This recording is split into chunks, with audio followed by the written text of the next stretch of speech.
everybody, Jay Niblick here. Listen, I'm traveling, but I just got news from the publisher that the book, What's Your Genius, should be ready in print in the next 2 weeks. They tell me that printing should be finished up this week and it should be shipping.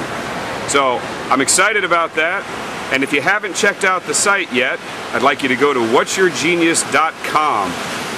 The book, What's Your Genius? How the Best Think for Success in the New Economy, is the results of a 7-year research study that we commissioned to look at what differences we could find between the most successful people who consistently achieved top performance time and time again with almost effortless ease compared to those who didn't succeed over and over again. We looked at over 197,000 individuals from around 23 countries. We looked at some performance metrics that our consulting firm was gathering in the field, and we compared it to a personal profile that we gave them based on how they think and make decisions. The results are pretty startling.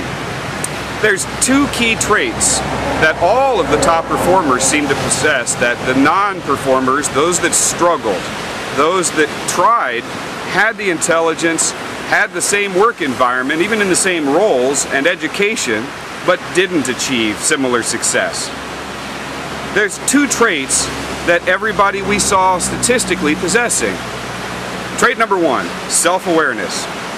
Self-awareness is about how aware you are of what your natural talents are based on how you think and make decisions.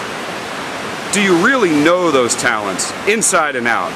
Completely aware of exactly what they allow you to do well, and almost more importantly, what they don't allow you to do well. The second trait that we found in all of the top performers was authenticity.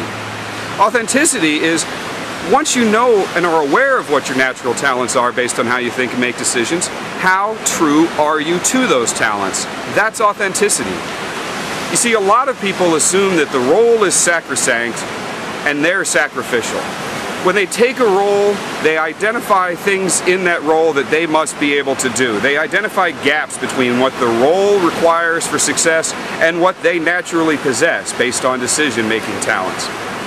The problem is, what we found were the non-performers, once identifying that gap, turned inward and looked at themselves and tried to figure out how to fix who they were.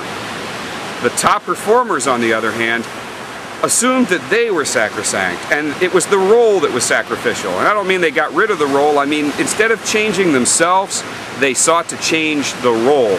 They appreciate who they are, what they're good at, and what they're not good at.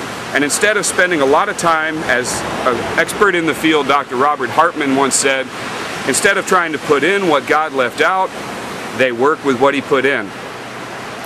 We interviewed, in order to flesh this research out, we interviewed some very significant top performers. People like Anthony Robbins, a peak performance coach. People like Dr. Marshall Goldsmith, who is an executive coach to Fortune 500 CEOs. And I'll quote Dr. Goldsmith to kind of summarize the entire message of the book. There's a lot of things I stink at, Jay. I just make sure I don't have to do them to be successful. So it really captures the essence of what we found in the research. We also interviewed people like Randy Haken, the founding VP of Sales and Marketing at Yahoo, or Michael Lorelli, the former president of PepsiCo East and Pizza Hut International. And on and on and on. Lots of very successful people, lots of statistics. We crunched it all. You don't have to see any of it. And it creates a very simple, clean, and easy to understand message that you can use to understand why you may be struggling, why you may be frustrated, why you're tired of feeling like you're not satisfied and fulfilled in what you're doing. If you're addicted to phrases like hump day, thank God it's Friday, mental health day, if these are statements that you make over and over again, I really like you to take a look at this book. Go to whatsyourgenius.com. You can even pre-register for the book today. I hope to talk to you again soon. Thanks.